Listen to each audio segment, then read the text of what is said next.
Fun with Failure. Welcome, this is Dallas with Fun with Failure. This is Editor's Choice number 2. These are 5 stories that I've read before that I think was really great, so I hope you enjoy. Sit back and here we go.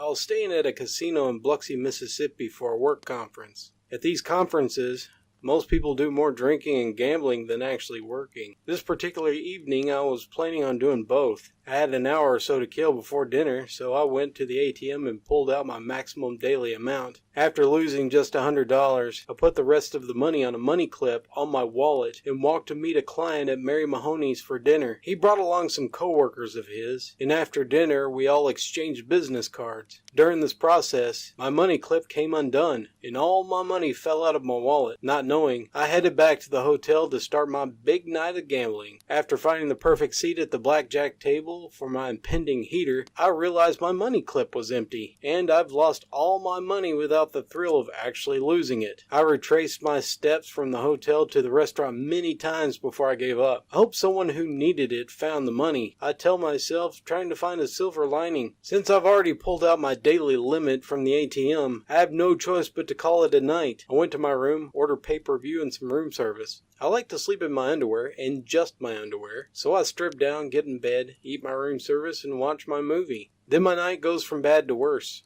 Movie ends. I decided it would be best to clean up my room before bed, so I take my room service tray out into the hall and set it down. As I'm setting down the tray, the door closes and locks behind me. Crap. I frantically shake the handle, just praying the door by some miracle will open. Nope, no miracles. Then I knock on a few of the doors of my neighbors, hoping I can use their phone to call the front desk. Again, I'm in just my tighty-whities. Weirdly, no one answered or came to the door. Fear sets in. Realization happens. I'm going to have to go to the front desk and get another key. I started walking and jogging to the elevator. I pass a man who just looks at me and doesn't even acknowledge I'm jogging in just my underwear. Bless you, I think. I get in the elevator. As the elevator starts going down, I realize that I'm going to have to walk through the entire casino to get to the front desk. My luck continues.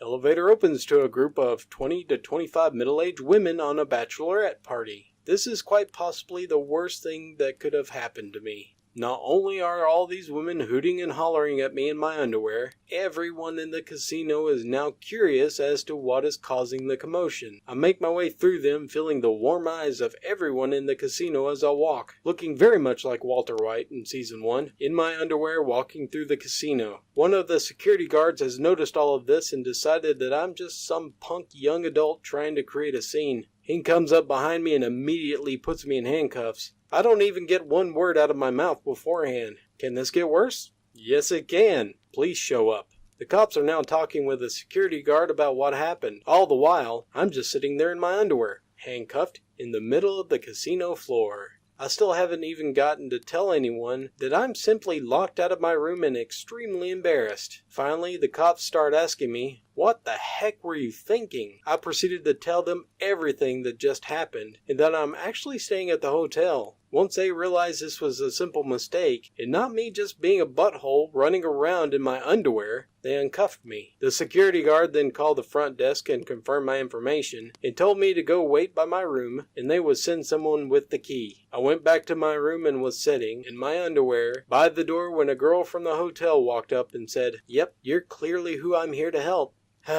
Yes, I am. It was sort of like the dream where you wake up in class in nothing but your underwear, except it was a casino, and it was all too real.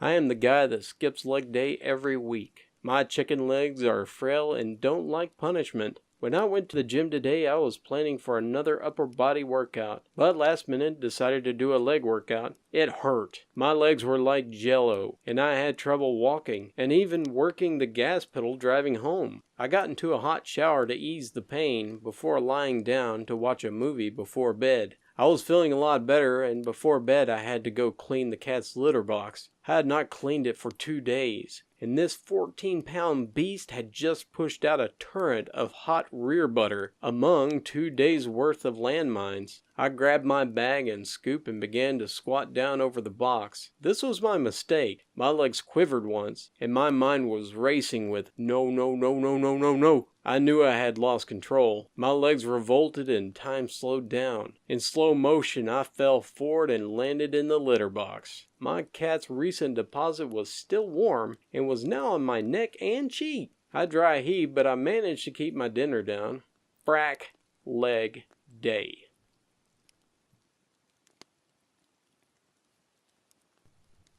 So, unlike most of the things that happened in the past 2 hours, the pain relief is starting to set in nicely.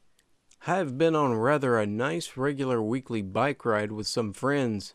We get back quite late, around 9:30, so I'm pretty hungry by the time I return.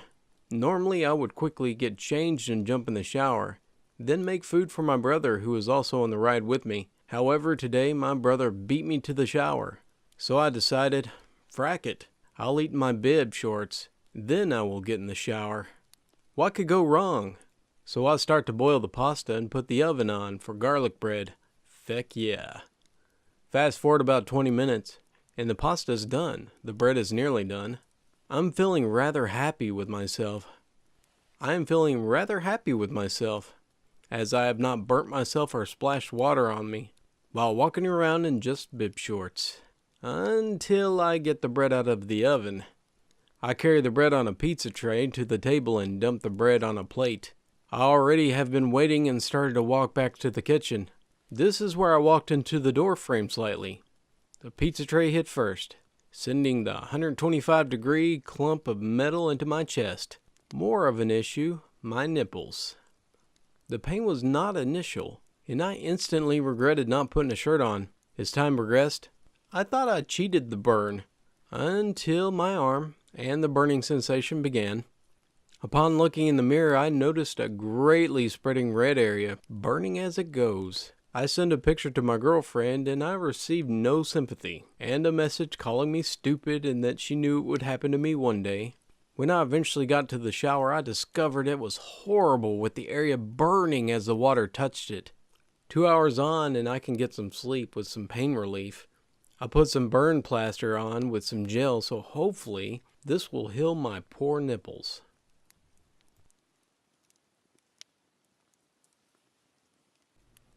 Many moons ago, while I was still in high school, we went on a field trip. It was my senior year and I was a bit of a slacker. I was taking some random science class to get a credit I needed. Advanced geology or something like that. Anyways, we went on a field trip to go looking for some rocks to bust some geodes. We were encouraged to bring our own lunch, as we may not have had the time to stop for food somewhere. Well, as fate would have it, we found time to get lunch somewhere, and I no longer needed the lunch that I brought with me from home. Not only did I have food that I wasn't going to eat, several of my comrades ran into the same predicament. The only logical solution we could come up with at the time was to start throwing our lunch items out the window at oncoming traffic. A handful of us at the back of the bus was having a grand time, making a game out of it. We would see who can hit the most vehicles with random lunch items. It was pretty entertaining, and required a bit of skill. After about 10 minutes or so of shenanigans, I got down to my last item, a squishy banana. This banana has seen better days and was likely best suited for banana bread. It found its way in my hands at a really opportune time. As I looked forward, a big yellow dog, aka school bus, happened to be coming our way.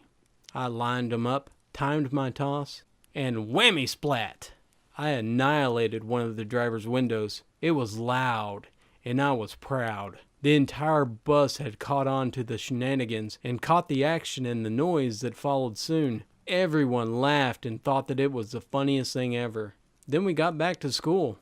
The principal, the vice principal, and the head of transportation was patiently waiting for us to get back. I knew now that I was fracked. I began persuading my peers to forget what just happened about 45 minutes ago. On board comes the principal and the vice principal and the transportation dude.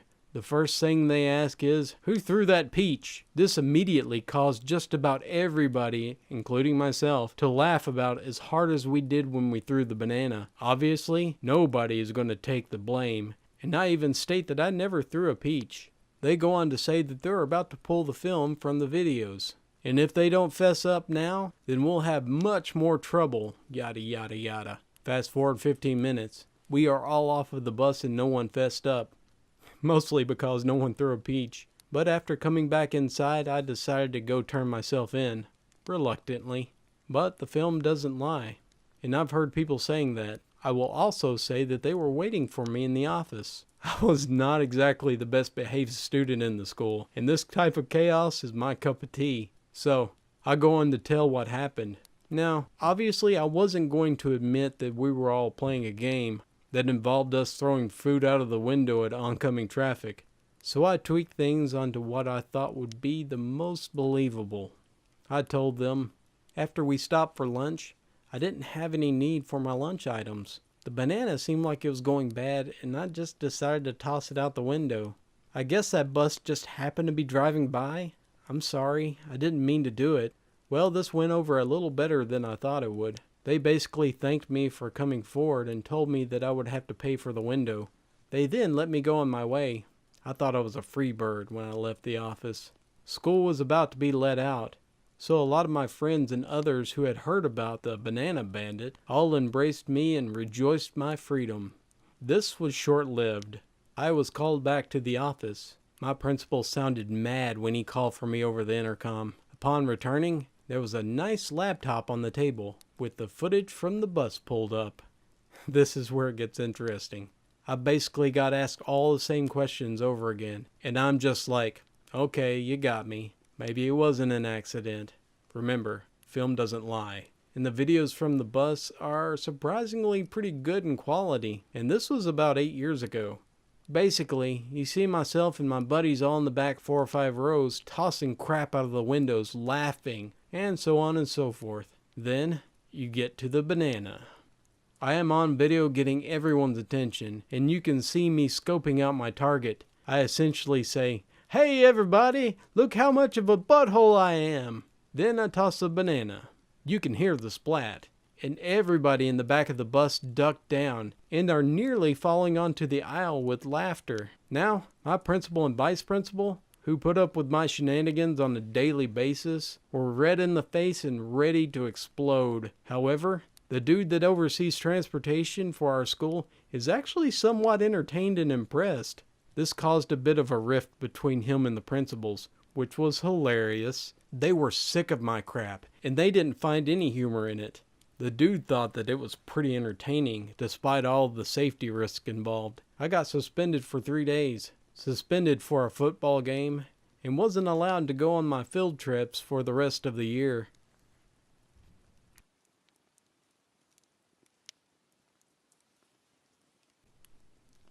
This happened about 5 years ago. I am definitely afraid of spiders and other insects. I don't know where it came from. Maybe watching 8-legged freaks as a child, or swarms, or locusts. Anyways, I was playing video games last night with my lights off, focused on a competitive match with my face about 12 inches from the monitor. There I was, last alive on a very important round, and oh my god, this monster dropped from the ceiling. It came in between my face and my monitor. I screamed and ran so fast downstairs that I slipped and slid down the stairs on my back. I grabbed a cup and sprinted back to capture it. Oh crap, it's gone. I'm out. Trying not to wake anyone up. How the noise I made already didn't do that is beyond me. I go to the basement and pace in a circle for at least 20 minutes. After thinking, I said, frack it, I'm moving out and the spider can have my room. I go upstairs and turn the lights on. Slowly open the door and grab my phone, the charger, and haul butt downstairs again. 3 to 4 hours go by and I still can't sleep. Thinking about how this spider's gonna have babies and like 100 of them running on me. I decided I have had enough. This is war. I grabbed a Swiffer broom and wrapped it with duct tape, sticky side out. I put a sweater on and pulled the hood strings so that I could barely see out of it. I was ready. I am now jumping on my bed at 4 a.m. in the morning, looking for the spider while holding a broom in my hand with the lights on. I have no idea what anyone who was looking at me through the window thought. Regardless, after about 20 minutes, I see a dark brown blob on my curtains. Now's my chance. I go to grab it and boom! The thing don't stick. It starts running around on the end of it. I scream again. I throw the broom and break my light bulb with the broom. At this point, my whole family thinks that we're being robbed. My words were, "It's a war zone out here. Go to bed." Then, thinking that I was a loony, just told me to shut up and go to bed myself. At this point, I am mentally and physically broken. But I found wasp spray, and I just sprayed the wall from across the room, basically gassing my room to make it unlivable for about a week until it aired out. To this day, I still feel bad about killing it, but in the end it won like 5 years of my life in trauma. I'm sorry, Spider. Rest in peace. This probably caused some related back problems, and I still have awful flashbacks. Thanks for joining me, and if you enjoyed those videos, please give it a thumbs up and subscribe for more. Had some really big plans for next week. Hopefully you'll enjoy the change. It's just adding to it, it's not taking anything away. Plus, I'm working on an animation for the beginning. I hope you also enjoy that. Till next time, there's no success without failure, so why don't you have fun with it? Have a good day!